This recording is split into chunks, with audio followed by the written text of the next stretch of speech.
Sinugo ni Jesus ang 12 ito at pinagbilinan,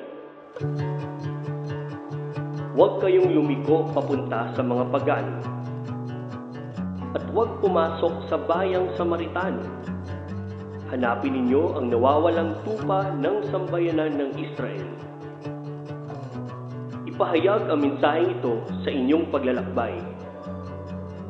Palapit na ang kaharian ng langit." Sa ating paglalakbay, lahat tayo ay nangangarap na makarating sa ating paroroonan.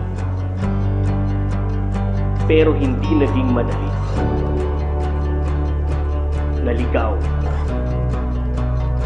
napagod,